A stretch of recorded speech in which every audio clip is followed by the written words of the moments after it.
SC ST వర్గీకరణపై supreme court ఇచ్చిన తీర్పును నిరసిస్తూ తూర్పుగోదావరి జిల్లా దేవరపల్లి మండలం ఎర్నగూడెంలో అంబేద్కర్ యూత్ మాల మహానాడు ఆధ్వర్యంలో రాస్తారోకో నిర్వహించిన వంట వార్పు కార్యక్రమం బస్టాండ్ సెంటర్ వద్ద నిర్వహించారు. ఈ సందర్భంగా నాయకులు మాట్లాడుతూ ఎస్సీ ఎస్టీ వర్గీకరణపై సుప్రీంకోర్టు ఇచ్చిన తీర్పును రద్దు చేయాలని, అంబేద్కర్ ఆశయాలు వర్ధిల్లాలని, భారత రాజ్యాంగం వర్ధిల్లాలని నినాదాలు చేశారు. ఈ కార్యక్రమంలో చుట్టుపక్కల గ్రామాల దళిత నాయకులు, కార్యకర్తలు, దళితులు పాల్గొన్నారు. ఎస్సీ ఎస్టీ వర్గీకరణపై సుప్రీంకోర్టు ఇచ్చిన తీర్పుకు నిరసన. అందరికీ జై భీములండి. మరి ఈరోజు భారత్ బంద్ను విజయవంతం చేసిన ప్రతి ఒక్కరు కూడా మేము ప్రేమపూర్వకంగా కృతజ్ఞతలు తెలుపుకుంటున్నాం.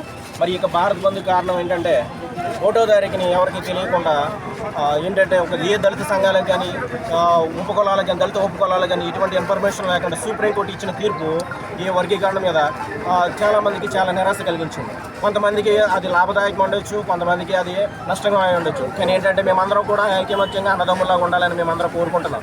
అయితే ఈ యొక్క వర్గీకరణ తీర్పు వల్ల కొంతమంది నష్టపోతారు, కొంతమంది లాభపడతారు. మేము లాభపడే వాళ్ళ కోసం మేము అనట్లేదు, నష్టపోయే వాళ్ళ కోసం మేము పోరాడుతున్నాం. ఎందుకు చేద్దారంటే ప్రస్తుతం వరకు కూడా మేమందరం కూడా అన్నదమ్ములాగానే ఉన్నాం.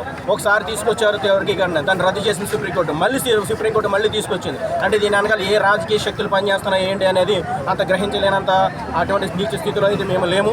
అంటే పూర్తిగా ఈ యొక్క వర్గీకరణ దీన్ని వంకబెట్టుకుని పూర్తిగా వర్గీకరణ అంటే రిజర్వేషన్స్ అనేవి దళితులకి ఎవరికి అందకుండా చేయాలని ఒక దురుద్దేశం దీని వెనకాల ఉందని చెప్పేసి మేము గట్టిగా దీన్ని వాదిస్తున్నాం, దీని యొక్క ఖండిస్తున్నాం. అయితే ఈ యొక్క తీర్పుని సుప్రీంకోర్టు 1వ తారీఖు ఆగస్టు నెల 2024 సంవత్సరం అంటే ఈ సంవత్సరం ఇచ్చిన తీర్పుని వెంటనే వెనక్కి తీసుకోవాలి, లేదా